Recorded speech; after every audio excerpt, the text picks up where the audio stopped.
ये स्टोरी है PIA की उस फ्लाइट की जिसने आज से ठीक 35 साल पहले उड़ान तो भरी, लेकिन आज तक कभी लैंड नहीं हुई। इस फ्लाइट में टोटल 49 पैसेंजर और 5 क्रू मेंबर्स शामिल थे जो आज तक लापता हैं। आखिर ये प्लेन आसमान निकल गया या फिर ज़मीन खा गई, जो आज तक पाकिस्तान एविएशन के लिए एक सवालिया निशान बना हुआ है। आइए जानने की कोशिश करते हैं कि आखिर इस प्लेन के साथ क्या हुआ और क्यों 35 सालों में ये प्लेन आज तक किसी ने भी नहीं देखा। नाजरीन, ये बात है 25 अगस्त 1989 की, जब PIA का फोकर त्यारा F-27 सुबह के ठीक 7:30 पर गिलगित से इस्लामाबाद के लिए उड़ान भरता है। याद रहे, यही प्लेन चंद घंटों पहले एक फ़्लाइट लैंड कर चुका था। ये असल में फोकर F-27 फ्रेंडशिप त्यारा था जो डच टर्बोप्रॉप एयरलाइन कंपनी ने 1950 में इंट्रोड्यूस करवाया था। इस प्लेन में टोटल 52 पैसेंजर्स की कैपेसिटी थी। खैर, ठीक पूरे 7:35 पर यह प्लेन गिलगित से इस्लामाबाद के लिए उड़ान भरता है। उड़ान भरने के ठीक 5 मिनट बाद यानी 7:40 पर इस फ्लाइट के main captain SS Zubair air traffic controller से रब्ता करते हैं और इन्हें अपनी लोकेशन के मुतालिक अपडेट देते हैं। ये उस दौर की बात है जब पाकिस्तान एयर ट्रैफिक कंट्रोल के पास रेडार टेक्नोलॉजी मौजूद नहीं थी।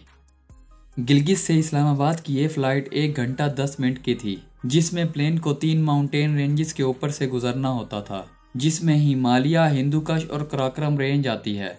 खास तौर पर नागा पर्वत की पहाड़ियाँ, जिसे किलर माउंटेन भी कहा जाता है, इसके ऊपर से ये प्लेन गुजरता था।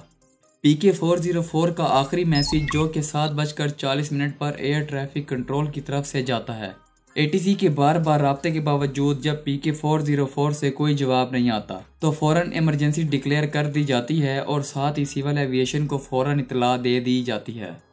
सिविल एविएशन का ये कहना था कि PK-404 ने जब गिलगित एयरपोर्ट से उड़ान भरी थी तब मौसम बिल्कुल साफ था, लेकिन रास्ते में मौसम की खराबी और तूफान का अलर्ट मौजूद था।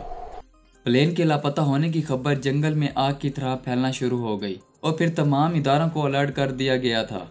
जब प्लेन का कोई राब्ता एयर ट्रैफिक कंट्रोलर से न हुआ तो सिविल एविएशन की टीम ने यह अंदाज़ा लगाया कि मौसम की खराबी की वजह से प्लेन तूफान में फंस गया होगा और कैप्टन SS ज़ुबैर ने रूट तब्दील कर दिया होगा और यहाँ से वो प्लेन शायद एक बर्फीले पहाड़ से टकराया होगा। अब इस फ्लाइट को उड़े 6 घंटे गुजर चुके थे, लेकिन एयरपोर्ट ट्रैफिक कंट्रोल का PK-404 से कोई राब्ता नहीं हो पा रहा था और ना ही प्लेन की तरफ से कोई मेडे की कॉल आई थी। मेडे एक ख़ास कोड होता है। जब एविएशन इंडस्ट्री में 3 बार मेडे की कॉल दी जाए तो इसका मतलब ये है कि प्लेन काफ़ी इमरजेंसी में है। अगले दिन यानी 26 अगस्त की सुबह सिविल एविएशन अथॉरिटी अपनी ऑफिशियल स्टेटमेंट में PK-404 के तमाम पैसेंजर्स और क्रू मेंबर्स को मिसिंग डिक्लेयर कर देती है।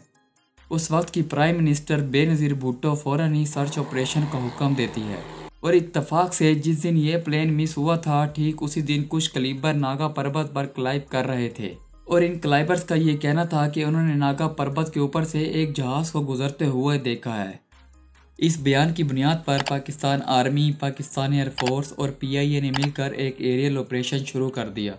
इस एरियल ऑपरेशन में पाकिस्तान एयरफोर्स के 4 हेलीकॉप्टर्स और PIA के प्लेन्स मिलकर नागा पर्वत के ऊपर एरिया रिसर्च शुरू करते हैं। मुसलसल 4 दिन इस ऑपरेशन के बाद ये डिक्लेयर कर दिया जाता है कि PIA के प्लेन का कलर ग्रीन और वाइट था। इस सूरत में प्लेन को ट्रेस करना नामुमकिन है क्योंकि बर्फ़ का कलर वाइट है और पहाड़ों पर ग्रीनरी मौजूद होती है। इसी बुनियाद पर इस एरियल ऑपरेशन को ख़त्म करने के बाद लैंड ऑपरेशन यानी ज़मीन के रास्ते से ढूंढने का फैसला किया गया।